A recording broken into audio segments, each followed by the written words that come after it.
guys, it's Sam, and today I'm going to talk about the books that I would like to and plan to, in my life, reread. So this was a video topic that was voted on by my Bibliothecary supporters. So every month my Bibliothecary supporters get to vote in a poll for video topics that I'll do, for books that I'll read. We have a monthly live show, we have a Discord, I have a monthly exclusive Bibliothecary vlog that I do, I have tarot card readings, I have a audio review for every book that I don't do a video review for. There's a lot on there.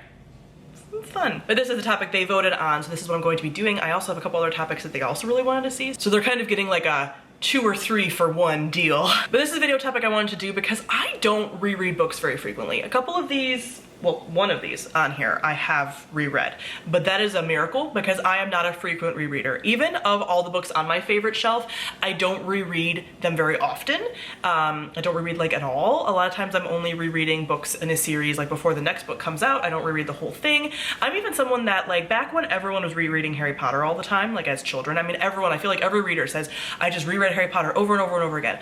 I've read the Harry Potter series through once. I reread the first 2 books a couple of years ago, and I do plan on reading the rest of them again a second time just to like view them as an adult, but I read them once.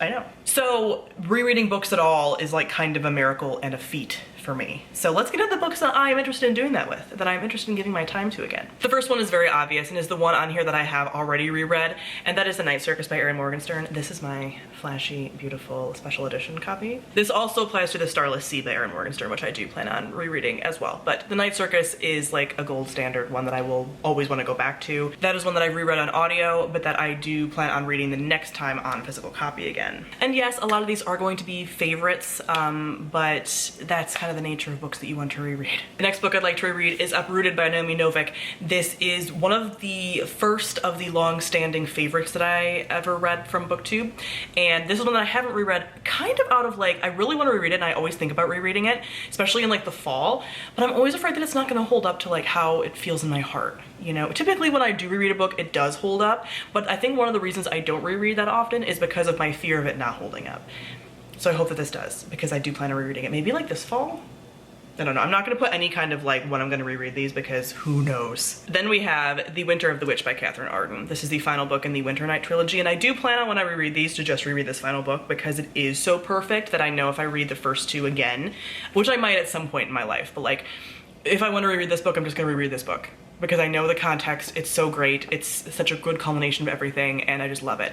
I will definitely reread this in the winter time sometime. I'm surprised I didn't reread it this winter, to be honest. I think it's just because I was so busy and like stressed. But otherwise, I could possibly reread this like every winter. It's perfect. Then we have the only one on this list that is not a favorite, but is one that sticks in my brain so profoundly and that I still have feelings about, that I feel like on a reread I might just like grasp it more, I don't know. But that is Deathless by Catherine M. Valente. This is a book that when I read it, I was like not having a good time with it. I think I gave it like 3 stars. But I think about scenes from this book all the time. And I think Valente is such an interesting author in that like she's very love it or hate it. And I think you have to just like sit with her books for a while. And I think I've had that time. And I also have realistic expectations of this going into it as well, where maybe I didn't when I first read it. I don't remember the headspace I was in. But this is very like weird and vague and dark, and the characters, like none of them are really very likable, but that's also very interesting and compelling. And it's interesting. And I think on a second read, I would absorb way more of it because it's just like a weird dark little book, and I kind of want to try it out again. Back to favorites, we have Empire of Sand by Tasha Suri. This is just one I want to return to at some point. I thought about even doing it recently because I am feeling very slumpy. I was like, any of these would be really like just a nice treat to return to. But yeah, this is definitely one that I would like to reread in my future. Then we have a kind of broader category, and that is just my favorite romance books that I've read. The top 3 for me are Well Met by Jen DeLuca, Beach Read by Emily Henry, and The Bromance Book Club by Lisa K. Adams. I own all of these now and I love them. And when I'm feeling down, I feel like I could just turn to these and read these in like a day.